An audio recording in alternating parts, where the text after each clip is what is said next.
Avant de plonger dans cette histoire incroyable, pensez à vous abonner à la chaîne et à activer la cloche.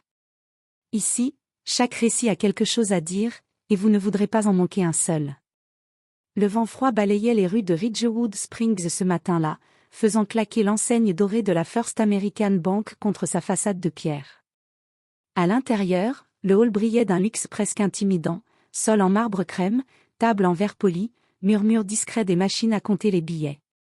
Tout respirait la prospérité, sauf la silhouette frêle qui poussa timidement la porte. Madeline Turner, 40 ans, manteau élimé, regard épuisé, avançait avec la prudence de quelqu'un qui a trop souvent été rejeté. Elle travaillait de nuit comme aide-ménagère dans un motel, faisait des heures supplémentaires dans une cantine scolaire, et gardait parfois les enfants du voisinage. Tout ça pour soigner son fils Noah, atteint d'une maladie respiratoire chronique qui réclamait des traitements coûteux. Ce matin-là, elle tenait un chèque entre ses doigts rougis par le froid. 950 $. Le paiement que son dernier employeur lui devait depuis des semaines. Cette somme, c'était plus qu'un chiffre, c'était la respiration de son fils, son prochain médicament, son prochain mois de survie. Elle prit une longue inspiration et s'avança vers le guichet. Par malchance, ou peut-être par destin, ce matin-là, le directeur de la banque, Charles Bennett, remplaçait la caissière absente. Un homme grand, costume taillé sur mesure, cheveux gominés, regard aussi froid que les murs de marbre derrière lui. Il était connu pour deux choses, son ambition féroce, et son mépris absolu pour les gens qu'il jugeait non rentables. Madeline posa délicatement le chèque sur le comptoir. « Bonjour, monsieur, je voudrais encaisser ceci, s'il vous plaît. » Charles leva à peine les yeux. Il attrapa le chèque du bout des doigts, comme s'il craignait qu'il tache son costume. Il scruta les chiffres, le nom de la compagnie, la signature, puis fixa Madeline d'un œil soupçonneux. « Madame, ce chèque me semble douteux. Il n'a rien de professionnel, ni vous non plus. » Les mots lui transpercèrent le cœur. Elle tenta d'expliquer, la voix tremblante. « Je vous assure qu'il est authentique. » L'employeur. Charles l'interrompit d'un geste brusque. Et, sous les yeux horrifiés de Madeline, il déchira le chèque en deux. Puis en quatre. Puis laissa tomber les morceaux dans la corbeille à papier. « Je ne tolère pas les tentatives de fraude. Et je ne gaspille pas le temps de la banque avec des clientes dans votre situation. » Silence. Un long silence meurtrier. Les quelques clients présents détournèrent les yeux, mal à l'aise. Madeline sentit ses jambes se dérober. Le monde devint flou. Elle tenta de reprendre son souffle, mais seule une plainte sourde franchit ses lèvres. « C'était l'argent pour les médicaments de mon fils, » murmura-t-elle. Charles haussa les épaules, comme si cela ne le concernait en rien. « Ce n'est pas mon problème. » Suivant. Madeline recula, le cœur brisé, les yeux noyés de larmes. Elle sortit de la banque en titubant, sans savoir comment elle expliquerait à Noah que son traitement devrait attendre. Ce que Charles ignorait, touché par son arrogance, c'est qu'il venait de piétiner la dignité d'une femme dont il ne connaissait pas l'histoire. Et que le nom inscrit sur ce chèque Turner allait refaire surface. Tel un séisme destiné à renverser son monde. Car Madeline n'était pas seulement une cliente pauvre. Elle était aussi l'héritière oubliée. D'un empire financier capable de détruire la carrière d'un homme en un claquement de doigts. Madeline erre dans la rue principale de Ridgewood Springs, les émotions en vrac. Le froid mordant n'était rien comparé à la douleur qui broyait sa poitrine. Chaque pas semblait plus lourd que le précédent. Elle s'arrêta près d'un banc, sous un lampadaire encore allumé malgré la matinée avancée. Elle s'assit, posa les coudes sur ses genoux et enfouit son visage dans ses mains. Le chèque déchiré, les mots humiliants de Charles Bennett, tout tournait en boucle dans son esprit. Elle n'avait plus que 38 $ dans son porte-monnaie. Le traitement de Noah en coûtait 430. Une voix familière interrompit son désespoir. « Madeline ? Madeline, qu'est-ce qui s'est passé ?» C'était Rebecca Collins, infirmière au centre médical local et l'une des rares personnes à connaître la situation complète de Madeline. Une femme douce, toujours attentive, qui avait souvent offert des consultations gratuites quand Noah faisait une crise. Madeline leva des yeux rouges et tremblants. Il a déchiré le chèque. Qui ? Le directeur de la banque. Il a dit que je pourrais être une fraudeuse. Rebecca resta un instant paralysée.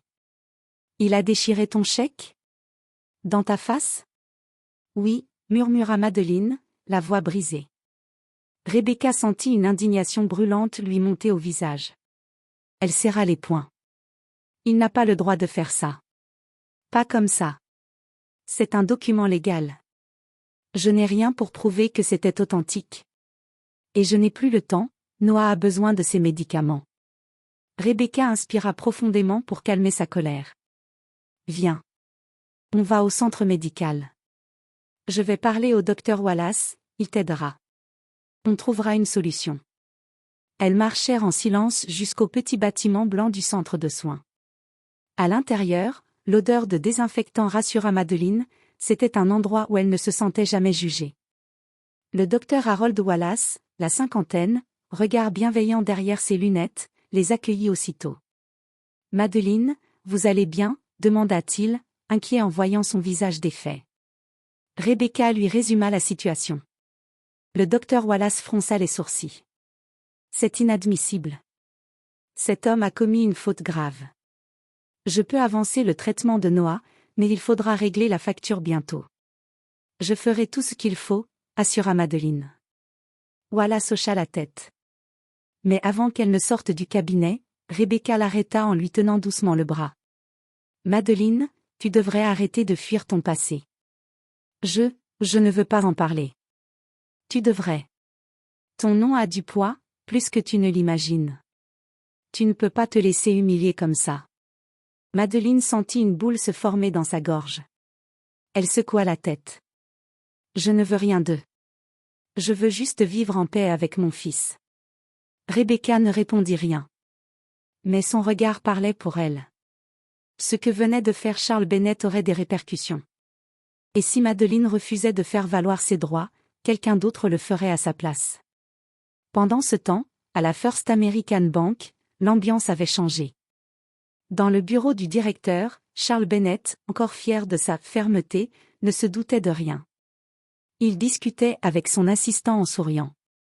Il faut savoir faire le tri. Certaines personnes ne méritent pas qu'on perde du temps avec elles, déclara-t-il, satisfait. Mais il fut interrompu par la voix paniquée de la réceptionniste. Monsieur Bennett, vous devriez voir ça. Il sortit du bureau et trouva 2 employés rassemblés autour d'un écran d'ordinateur. Ils avaient découvert quelque chose qui glaça Charles. Le nom, Turner, sur le chèque. La compagnie émettrice. Les protections associées à cette famille.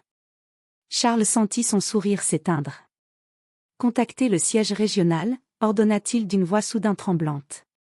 Mais il était déjà trop tard. Le siège les appelait avant même qu'ils n'aient eu le temps de composer le numéro.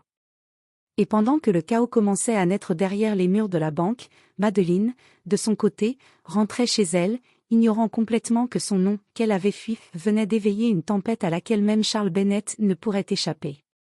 Le vent soufflait contre les vitres du petit appartement où vivaient Madeleine et Noah. Situé au-dessus d'une laverie automatique, il tremblait parfois lorsque les machines en bas vibraient. Mais malgré ses imperfections, c'était leur refuge. Noah était assis sur le canapé, une couverture grise sur les genoux. Son visage pâle et fatigué témoignait de nuits difficiles. Lorsqu'il vit sa mère entrer, il tenta de ravaler sa toux pour ne pas l'inquiéter. « Maman? Tu vas bien ?» demanda-t-il d'une voix douce, trop douce pour un enfant de 8 ans. Madeleine força un sourire, s'agenouilla devant lui et lui caressa les cheveux. « Oui, mon cœur. Je t'ai ramené ton médicament pour ce soir. Tu as réussi à le payer? Un ami m'a aidé, dit-elle simplement. Elle ne pouvait pas lui dire ce qu'elle venait de vivre. Pas maintenant. Pas alors que son souffle devenait de plus en plus court les jours humides. Noah hocha la tête et attrapa sa peluche usée, un petit ours brun dont les coutures tenaient miraculeusement. « Tu es la meilleure maman du monde », murmura-t-il. Cette simple phrase suffit à la faire vaciller. Madeleine se releva et s'éloigna pour essuyer discrètement ses larmes. À des kilomètres de là, dans le vaste immeuble vitré du siège régional de la First American Bank, les couloirs grouillaient d'activité. Une rumeur courait, Bennett a provoqué un incident grave. Les superviseurs murmuraient, certains déjà spéculant sur son futur renvoi. Dans la salle de conférence principale, un homme imposant patientait, les bras croisés. Richard Coleman, directeur régional, n'était pas connu pour sa clémence. Lorsqu'un scandale éclatait sous sa surveillance, il intervenait sans hésiter. Charles Bennett arriva enfin, visiblement nerveux. Il avait troqué son arrogance contre une crispation à peine dissimulée. « Monsieur Coleman, je peux expliquer. »« Épargne-moi ça, Charles, » répliqua Coleman froidement. « Le siège m'a contacté avant même que tu ne les appelles. » Il jeta un dossier sur la table. Sur la première page, en lettres noires. Turner Industries signalement d'irrégularité bancaire. Charles pâlit. Ce n'est pas, je ne savais pas à qui appartenait ce chèque. C'est justement le problème, répliqua Coleman en levant la voix. Tu as agi par préjugé, par orgueil et par mépris. Et surtout, tu as détruit un document légal appartenant à la fille de Jonathan Turner. Charles cligna des yeux, incrédule. Attendez. La Madeleine Turner? La fille de l'homme qui possède des parts dans notre banque. De l'homme qui peut faire virer la moitié du conseil d'administration d'un seul appel, coupa Coleman. Un silence pesant envahit la pièce. Elle est riche? Balbutia Charles, incapable d'aligner une pensée cohérente. Coleman se passa une main sur le visage, exaspéré. Madeleine Turner a rompu tout lien public avec sa famille il y a 12 ans. Elle a refusé l'héritage, refusé la fortune, refusé la vie mondaine. Mais elle n'en reste pas moins une Turner. Et Turner Industries protège farouchement tous les membres de la famille, même ceux qui se sont éloignés. Charles sentit la sueur couler de son front. Il réalisa que ses actions n'avaient pas seulement humilié une cliente. Elles avaient déclenché une réaction en chaîne. Qu'est-ce que Jonathan Turner veut? Coleman prit une longue inspiration. Il arrive demain. Charles sentit ses jambes vaciller. Jonathan Turner, l'homme que les journaux appelaient le magnate d'acier, venait en personne. Pour lui. À cause de ce qu'il avait fait à Madeleine. De retour chez elle, après avoir couché Noah, Madeleine s'assit face à sa vieille table en bois. Elle prit une respiration profonde.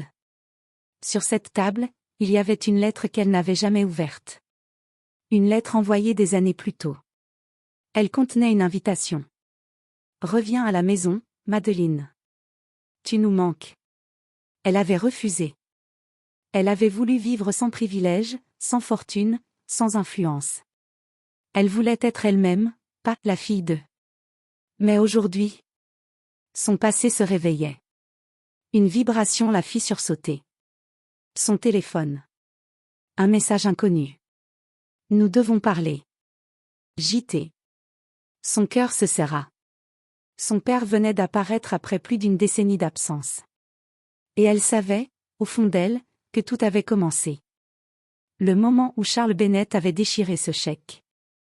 Le lendemain matin, la ville de Ridgewood Springs semblait inhabituellement agitée. Les habitants, curieux, observaient les 2 limousines noires garées devant la First American Bank.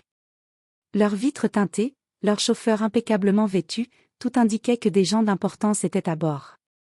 À l'intérieur, les employés se tenaient droits, silencieux, presque figés. L'atmosphère était électrique, lourde, comme si chaque respiration risquait de faire s'écrouler quelque chose. Charles Bennett, lui, était en sueur. Il n'avait pas dormi de la nuit. Il tournait en rond dans son bureau, répétant maladroitement un discours d'excuses qui sonnait faux même à ses propres oreilles. Mais ce qu'il redoutait le plus, c'était de devoir faire face à Jonathan Turner en personne. Quand la porte de la banque s'ouvrit, un frisson parcourut tout le personnel. Le premier à entrer fut Edward Hale, avocat principal de Turner Industries, élégant dans son costume noir. Derrière lui, Jonathan Turner himself. Grand, cheveux gris argentés, regard sévère, présence imposante. Et à ses côtés se tenait James Whitmore, directeur général national de la First American Bank. 3 hommes capables de faire tomber une carrière d'un claquement de doigts. Charles essuya ses mains tremblantes contre son costume avant de s'avancer. Jonathan Turner le fixa sans expression. Vous êtes Charles Bennett? Oui, monsieur Turner, je. Silence, ordonna Turner. Le ton n'était pas agressif. Il était pire, froid, tranchant, définitif. Vous avez humilié ma fille. Vous avez détruit un document financier légal. Et pire encore, vous avez mis en danger la santé de mon petit-fils. Le mot « petit-fils » mit Charles à genoux intérieurement. Il déglutit péniblement. Monsieur Turner, je ne savais pas qui elle était. Turner plissa légèrement les yeux. Ce n'est pas une excuse. Vous n'aviez pas à savoir. Vous aviez simplement à respecter une cliente. Elle, l'avocat, ouvrit un dossier épais sur le bureau de Charles. Nous avons les images de la caméra de sécurité. Vos propos. Votre destruction volontaire du chèque. Votre refus de vérifier sa légitimité. Cela constitue une faute grave, punissable par la loi. Charles sentit le sol se dérober sous ses pieds. Mais, j'ai toujours fait mon travail avec rigueur, je. Vous avez fait votre travail avec suffisance, le coupa Whitmore, le directeur général. Et vous nous avez exposés à un scandale colossal. Turner reprit, plus menaçant encore. Ma fille vit simplement parce qu'elle le souhaite, mais elle n'est pas sans protection. Si elle avait informé notre conseil juridique, vous seriez déjà en garde à vue. Nous choisissons d'être mesurés. Mais votre avenir dans le secteur bancaire s'arrête aujourd'hui. Elle glissa des documents devant Charles. Vous êtes renvoyé immédiatement et définitivement interdit de poste de direction dans tout établissement affilié à notre réseau. Nous recommandons également une mise sous contrôle de votre licence bancaire personnelle. Charles ouvrit la bouche, mais aucun son n'en sortit. Signé, ordonna Turner. Main tremblante, regard brouillé de larmes, Charles Bennett prit le stylo. Il avait dirigé une banque.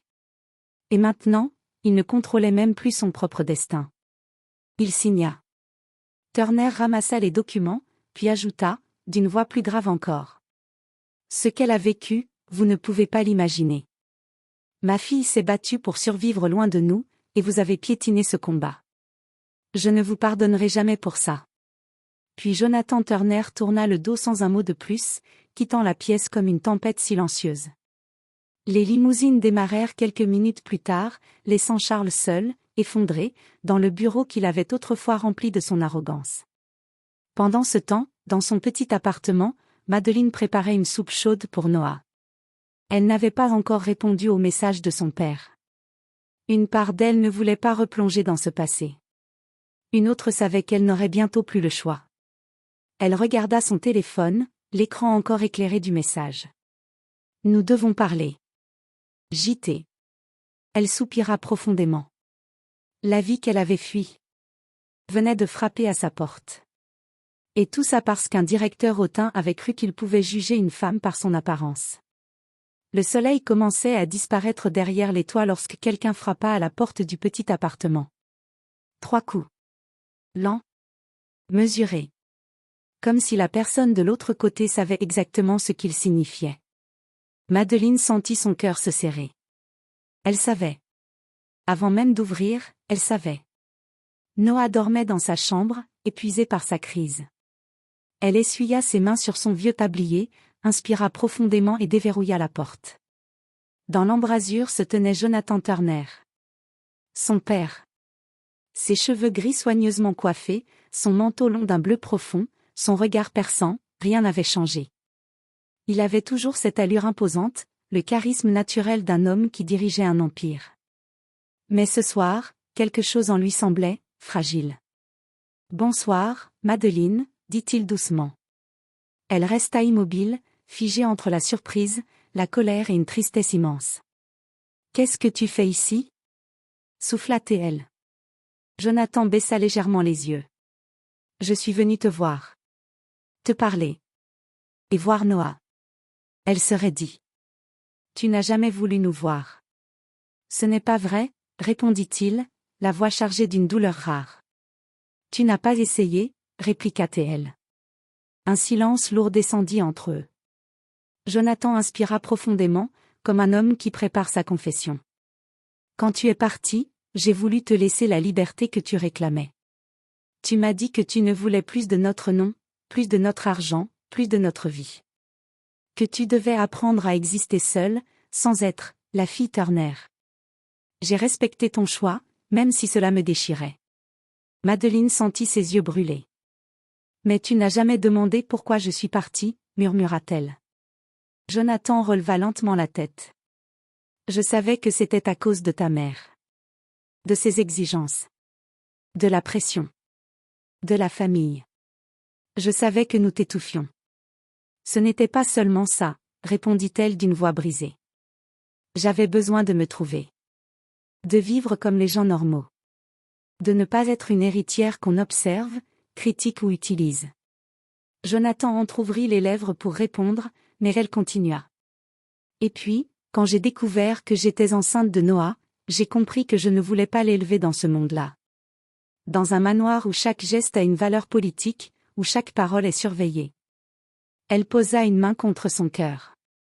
Je voulais qu'il puisse courir dehors sans agent de sécurité. Je voulais qu'il aille à l'école sans que son nom fasse trembler les professeurs. Je voulais qu'il soit libre. Jonathan ferma les yeux une seconde, profondément touché. Je comprends, dit-il enfin. Et pourtant, nous ne t'avons jamais oublié. Pas un jour. Et Noah, il est mon petit-fils, Madeleine. Tu sais ce que ça veut dire pour moi.